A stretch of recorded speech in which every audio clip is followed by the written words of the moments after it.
Don't remember. You got a knife.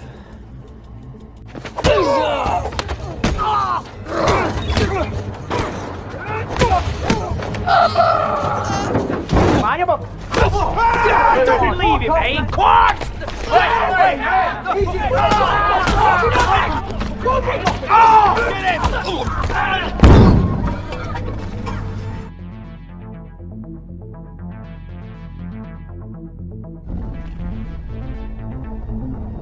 One of your friendlies, Roger.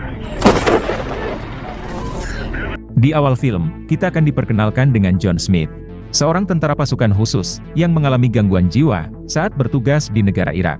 Sampai pada suatu hari, John pun membrutal di Irak, membantai beberapa orang anggota pasukannya sendiri. Sampai pada akhirnya, John dikurung di rumah sakit jiwa, rumah jiwa khusus kemiliteran. Namun baru beberapa bulan dikurung, John memutuskan melarikan diri. Dan sejak saat itu, status John pun berubah, menjadi buronan militer, yang berbahaya bagi warga sipil. Kemudian adegan film, berpindah pada sebulan kemudian. Pada suatu malam, seorang wanita bernama Nadia, diganggu oleh geng preman lokal.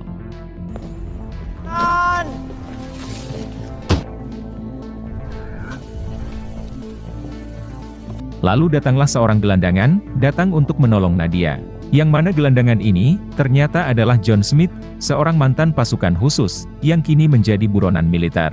Ternyata Nadia, adalah teman John sendiri. Kemudian, John menyuruh Nadia, untuk segera melarikan diri dari sana. Sedangkan John, akan berusaha melawan geng preman ini seorang diri. Namun John yang dalam kondisi mabuk berat, tidak mampu melawan geng preman ini. Sampai pada akhirnya, John memutuskan melarikan diri, dengan cara menaiki gedung apartemen. Namun tiba-tiba, John malah terjatuh, ke dalam sebuah kamar apartemen.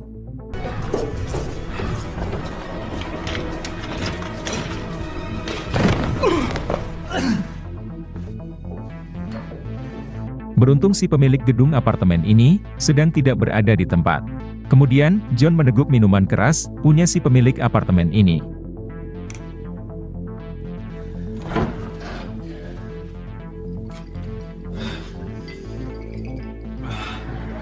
Ternyata setelah kabur, dari rumah sakit jiwa khusus militer, John menjadi lontang-lantung di jalanan. Kemudian ditolong oleh Nadia, gadis yang diganggu oleh geng preman. Kemudian, John mencukur rambut gondrongnya. Lalu ia membersihkan diri, menggunakan fasilitas di apartemen ini.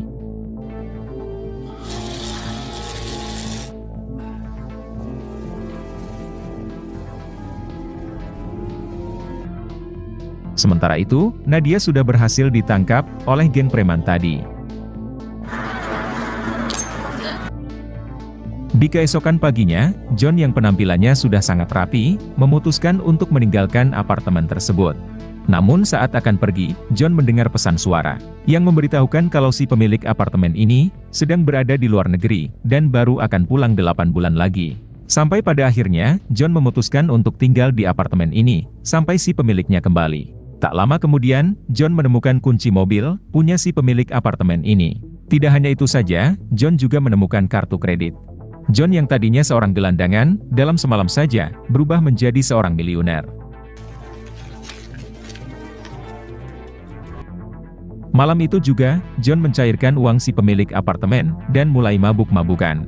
Ternyata tujuan John mabuk-mabukan, adalah agar bisa sedikit melupakan, pengalaman horor di medan perang dulu.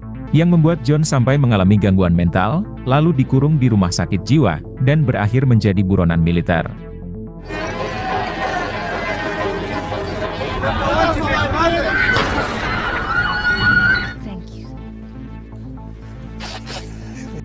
Kemudian, John menemui seorang biarawati, yang biasa membagikan makanan gratis, kepada para gelandangan, termasuk John sendiri. Si biarawati baik hati ini, diketahui bernama Jessica. Kemudian, John bertanya kepada Jessica, apakah ia tahu di mana Nadia. Jessica menjawab, sudah beberapa hari ini, dirinya tidak melihat Nadia.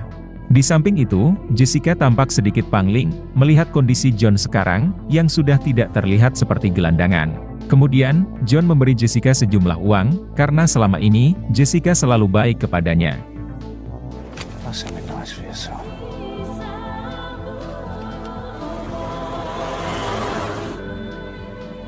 Di keesokan harinya, Jessica menyumbangkan sedikit uang dari John kepada pihak gerejanya. Did he say where he got the money from? Drink it in the pub?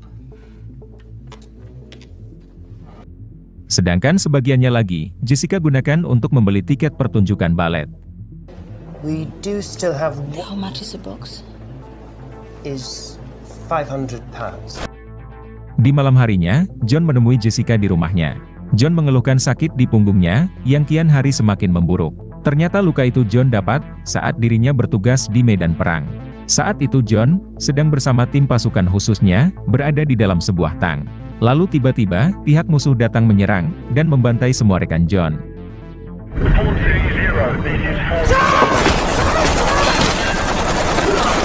John yang selamat seorang diri, sempat terkena satu tembakan. Di mana rasa sakit dari luka tembakan tersebut, masih John rasakan sampai sekarang, dan bahkan kian memburuk.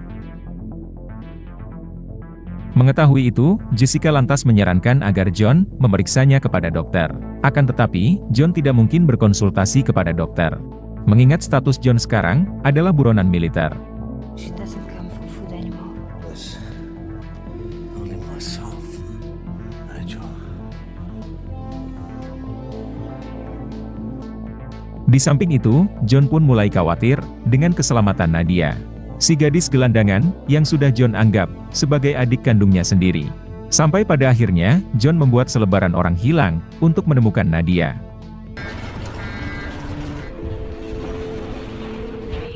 It's Isabel. Hingga beberapa hari kemudian, John mendapat pesan singkat dari Nadia. Nadia memberitahu John kalau sekarang dirinya dalam keadaan baik-baik saja. Nadia mengatakan, dirinya bekerja di sebuah tempat untuk mengumpulkan uang agar bisa pergi dari kota ini. Ternyata Nadia dipaksa oleh geng preman bekerja sebagai gadis penghibur. Dan yang mengirim pesan tersebut ternyata adalah geng preman bertujuan agar John berhenti mencari Nadia.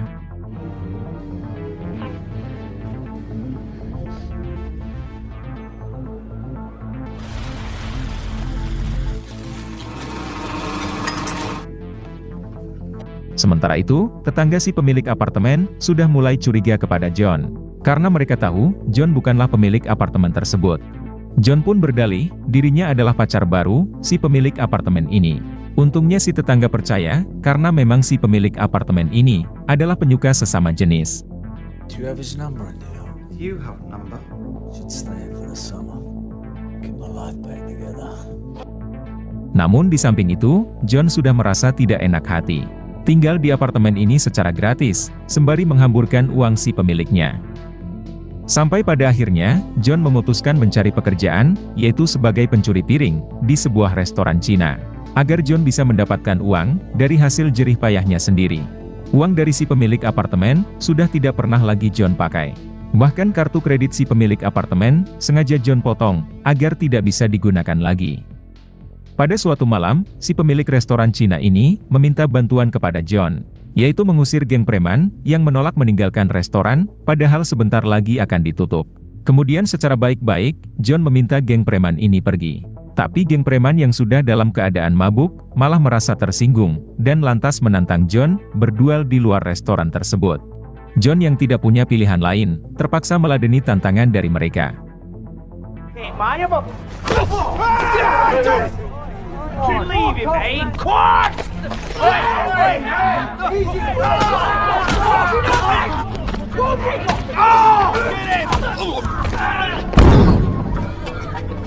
Alhasil, geng preman ini babak belur, dihajar oleh John seorang diri. Si pemilik restoran ini, sampai terkagum-kagum, melihat aksi kebrutalan John. Sampai pada akhirnya, ia merekomendasikan John, bekerja sebagai seorang supir pribadi, dengan gaji 3 kali lipat, dari gaji sebagai pencuci piring.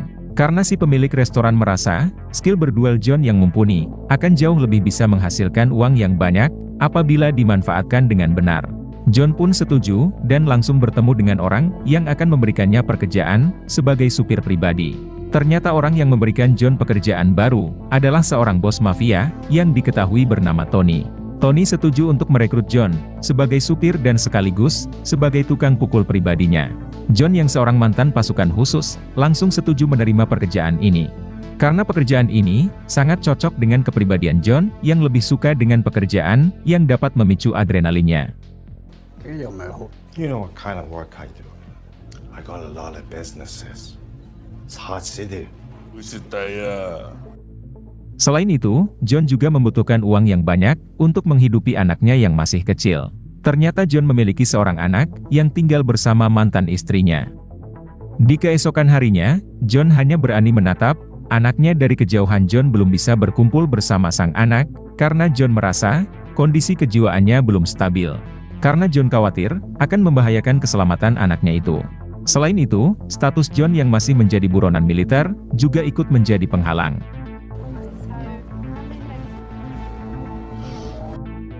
Sejak saat itu, John mulai bekerja untuk si bos mafia. Tidak hanya sebagai supir pribadi, tapi juga sebagai penagih hutang.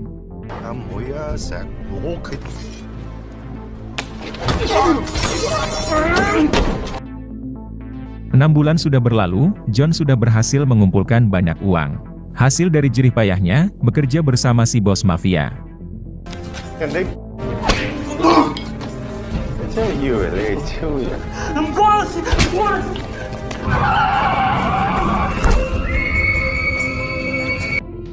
Meskipun sudah hidup mapan, John tidak lupa membagikan sedikit uang kepada teman-teman gelandangannya dulu.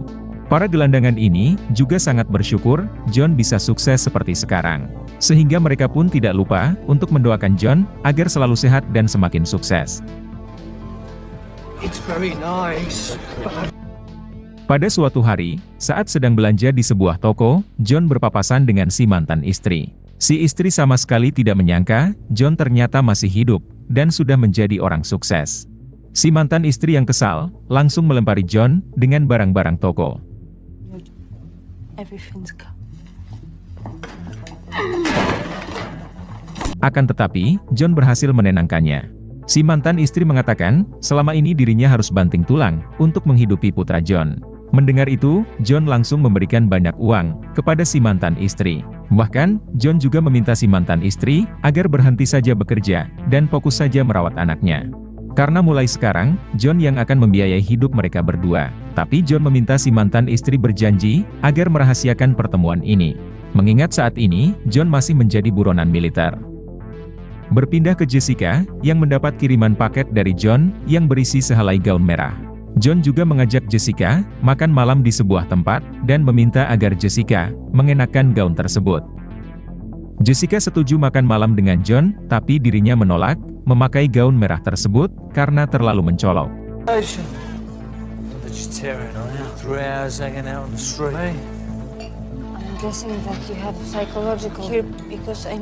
Kemudian, Jessica memberitahu John kabar duka terkait Nadia yang ditemukan tewas di sebuah danau. Mendengar adik angkatnya tewas secara mengenaskan, tentu John menjadi sangat terpukul. Karena selama ini John mengira Nadia dalam keadaan baik-baik saja. Saat sedang makan malam, Jessica lantas memberitahu John kalau selama ini Nadia dipaksa bekerja oleh geng preman sebagai seorang wanita penghibur. Selama ini, geng preman itulah yang mengirim surat kepada John dengan mengatasnamakan Jessica, memberitahu kalau Jessica baik-baik saja. Bertujuan agar John berhenti mencari Jessica.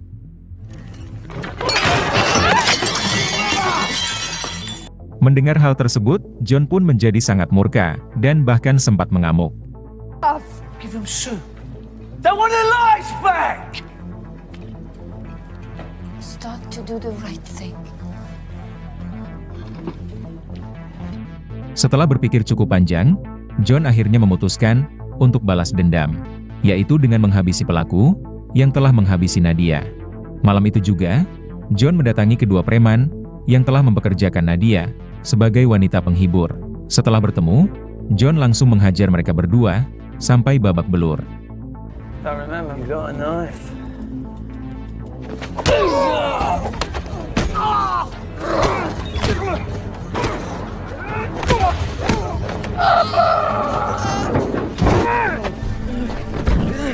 Setelah itu, John menginterogasi mereka terkait pelaku yang menghabisi Nadia. Si preman mengatakan, Nadia dihabisi oleh seorang pelanggan yang merupakan seorang pengusaha. Akan tetapi, si preman tidak mengetahui identitas si pengusaha tersebut. Setelah mendapatkan info tersebut, John langsung menghabisi kedua preman ini.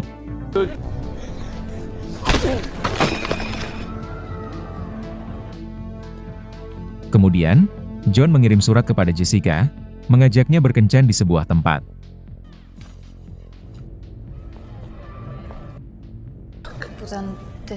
Di malam harinya, Jessica menemui John, sembari memakai gaun merah yang dihadiahkan oleh John.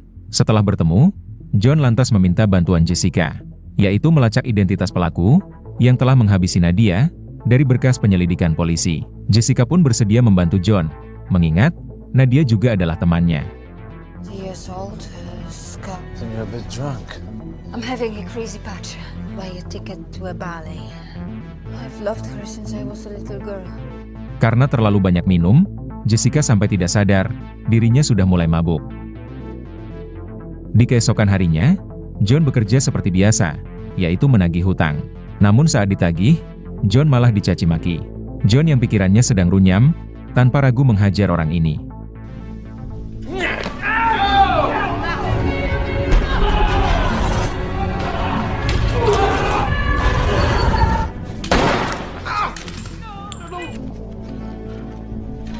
Dalam perjalanan pulang, John mendengar berita di radio terkait pihak kemiliteran yang mendapat informasi dari seseorang perihal keberadaan John Smith yang sedang dekat dengan seorang biarawati.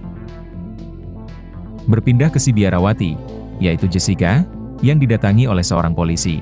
Polisi bertanya terkait keberadaan John Smith. Jessica mengatakan dirinya tidak kenal dengan John Smith, apalagi tahu alamat tempat tinggalnya. Ternyata sebelumnya, John sudah meminta bantuan Jessica untuk berbohong kepada polisi terkait keberadaannya sekarang. Setelah polisi itu pergi, John langsung menjenguk Jessica dan lantas mengantarnya pulang.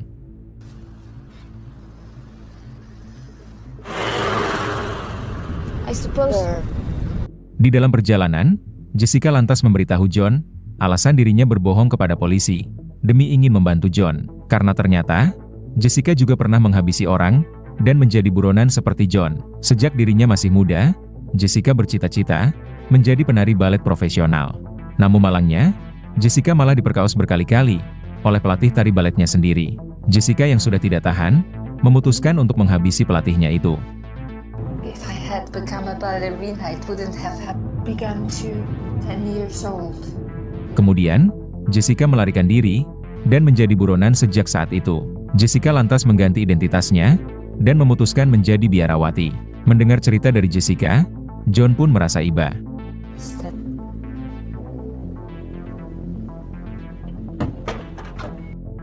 Karena Jessica tidak berhasil mendapatkan identitas pelaku yang menghabisi Nadia, John lantas meminta bantuan bosnya, yaitu Tony. Tony pun bersedia membantu, dan langsung membawa John menemui sahabatnya yang seorang bos mafia.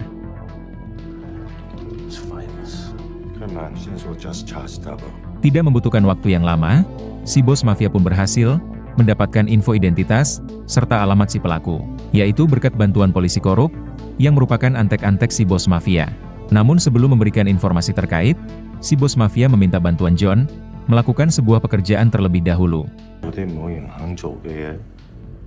Favor for a favor. John yang membutuhkan informasi tersebut setuju untuk membantu si bos mafia. Malam itu juga, John menjalankan pekerjaan yang diberikan oleh si bos mafia. Ternyata John ditugaskan mengantar sebuah kontainer yang berisi puluhan orang tawanan wanita yang akan dijual ke luar negeri.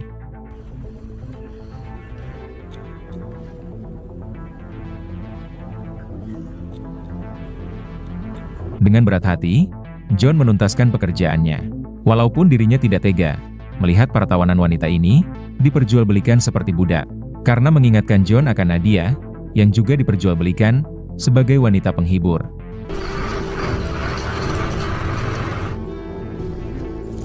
Setelah menyelesaikan pekerjaannya, John pun akhirnya mendapatkan data diri dan alamat si pelaku.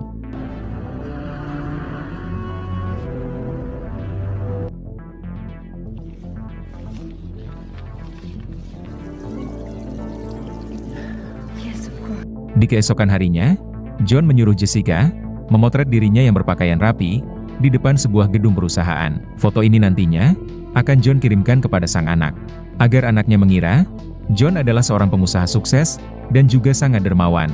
John yang akan menuntaskan misi balas dendamnya, khawatir kalau dirinya tidak bisa lagi bertemu dengan si anak. John berharap, dengan adanya foto ini, si anak akan selalu mengenang dirinya.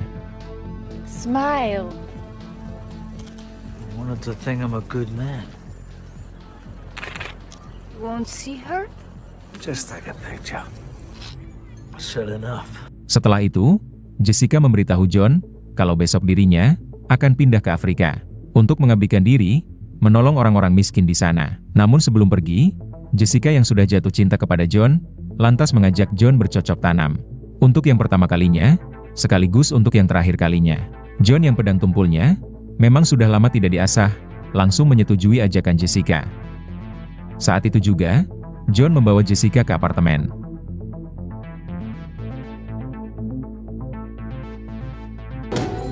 Tak lama kemudian, si pemilik apartemen kembali. Untungnya Jessica dan John sudah selesai bercocok tanam dan bergegas pergi dari sana.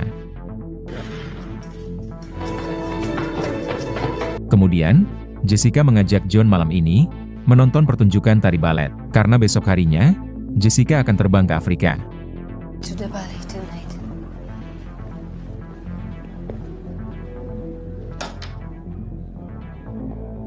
Di sore harinya, John menemui sang anak, sembari membawa foto dirinya, dan juga satu tas berisi penuh uang, hasil jeripayah John selama ini. John berpesan kepada si anak, agar tumbuh menjadi orang baik dan sukses.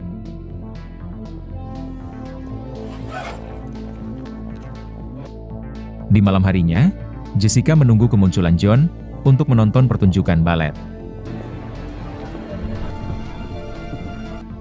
Namun ternyata, John malah menemui si pelaku yang sedang menghadiri sebuah pesta. Setelah bertemu dengan si pelaku, tanpa banyak cincong, John pun langsung menghabisinya. How was your bonus this year?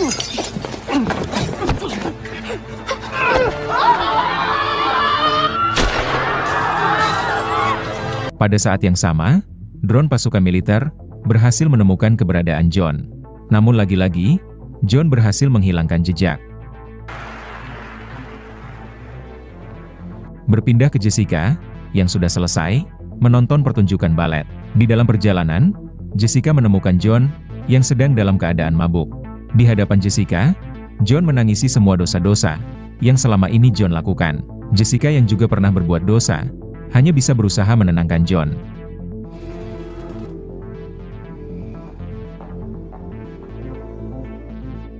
Di keesokan harinya, sebelum berangkat ke Afrika, Jessica mendapat surat dari John. Di dalam surat tersebut, John mengatakan dirinya sudah bertekad akan menghabiskan sisa hidupnya untuk melakukan hal-hal yang baik.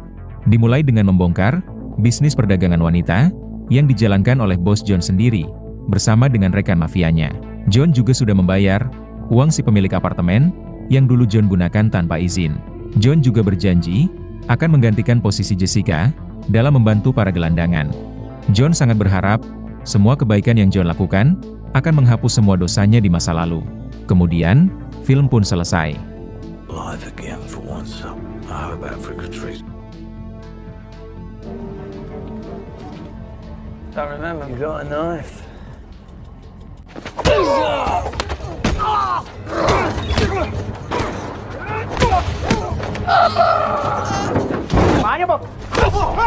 Don't leave him, eh? Quiet!